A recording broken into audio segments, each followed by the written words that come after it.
Welcome to another secondhand CD review. This is One Man's Tracks, and today we're talking about yet another band that formed in 1993 in California. This time by a pair of New Jersey natives who had both independently made their way to the state in order to pursue a career in music. The guitarist Jeff Russo was actually living with Lenny Kravitz and another roommate at the time when his band imploded. He was kind of bummed out walking around and walked into a pool hall and met an old childhood friend, singer, songwriter, and fellow guitarist Emerson Hart. They connected right away and started working on finding new members to start their band. They'd add bassist Dan Rothschild and drummer Kevin Shepard, originally wanting to go under the name Radio Flyer, but that was a brand of little red wagons, and so they opted for the name Tonic. They'd gig relentlessly around the LA area, and then eventually, a few years later, would land a recording contract in 1995. They'd team up with producer Jack Joseph Puig, and in 96 they'd release this. Through A&M Records, this is a platinum-selling debut record, Lemon Parade by Tonic.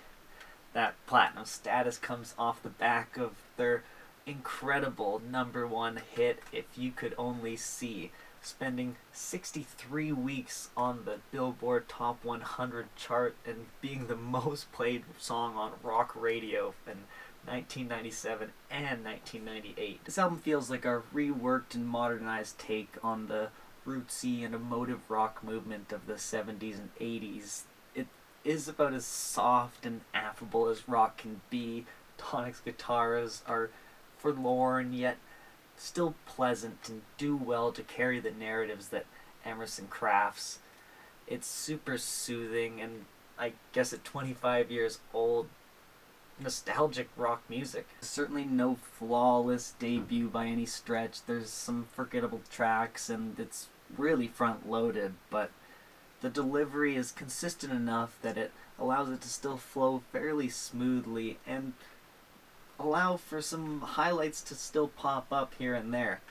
There's obvious experimentation going on here, but I'd like to point out a few of those highlights that I found here and just talk about the album a bit in general, a little bit deeper. So we're gonna start out with the fantastic lead single, Open Up Your Eyes. Open up your eyes!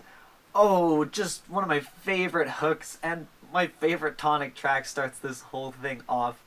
Sure, I'm a sucker for grandiose pop rockers, but don't let that take away from this stunning opening track. Then you're into a more Cali rock vibe on the track Casual Affair. It's another catchy single that feels almost predictive of the band's imminent stardom.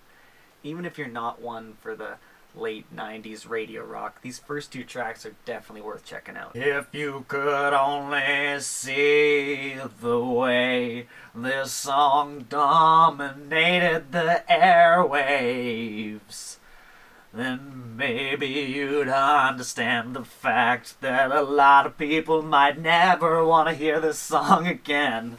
It was everywhere. It was on the radio like somebody I used to know was recently on the radio for like 3 years. Just inescapable. There's something universal about the sentiment behind it. It's a conflict between a mother and son. The son being Emerson in this situation, talking to his mom, him being 21 and wanting to get married, his mom saying, "No way, you're way too young," and him ending that phone conversation with the opening lines of this classic rock ballad. I think it would be pretty easy to just dismiss the rest of this album as background radio rock, but there's some cool stylistic variants they try out here, and I like to think of it as the band honing in on a sound and aesthetic that they can work on and perfect in future releases. The next song is softer, sappier. It's called Soldier's Daughter, and it reminds me quite a bit of Kiss Me by Sixpence None the Richer. And I guess the pairing song I'd have to go with this one would be the sort of monotonous, lighter Mr. Golden Deal. You've got the deeper post-grungier cuts like Thick and Bigot Sunshine that are highlights for me for sure, and the folkier up-tempo cuts like Wicked Soldier and Celtic Aggression sound like the band jamming out and having a ton of fun, the drums on the latter being quite notable for me. Then there's some lighter poetic cuts like the dreamy self-titled Lemon Parade or the longer drawn out closer My Old Man. I can take or leave the Christian rock vibes on Mountain, but it's possibly just the producer's past work started to seep in there a little. It's quite a rockin' parade, and really not something I'd usually get this deep into. Due to some internal conflicts, Dan Rothschild, the bassist, left the band in '96 shortly after recording this album and was replaced by another Dan Lavery, who has since been a member of the band. The drummer Kevin Shepard also left the band in '96, but due to family and personal issues, so they've not replaced him and just used session drummers for all of their past releases over the past 25 years. In 1999 with their album Sugar, maybe not their most graceful project, a little bit rushed feeling, but still a bunch of great tracks. But in 2002, I think is their opus. They came out with Head On Straight, and I guess it's not what I'd usually get into, like I said, but when I need some classic sounding radio rock to just drown out the background noise of my brain, man, that album does the trick. They put off the band for a little bit in 2006, giving a little hiatus to work on some solo material, but in 2010 it saw the release of a self-titled album, Tonic, and 2016 saw them release an acoustic version, a 20th anniversary special of this album.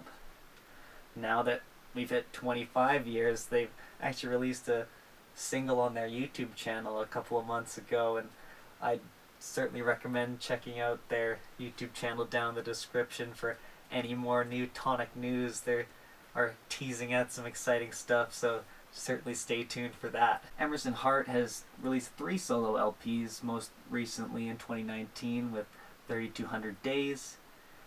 Dan Lavery has worked with The Fray as well as worked in some cinema and TV. More notably in the cinema and TV area is Jeff Russo's work on things like Fargo and Legion. He's done a ton of stuff in that space, as well as worked with a couple of bands. He's got his own band, The Low Score. He formed in 2005. And yeah, definitely check out all his other film and TV credits. He's got an impressive career outside of his Tonic work.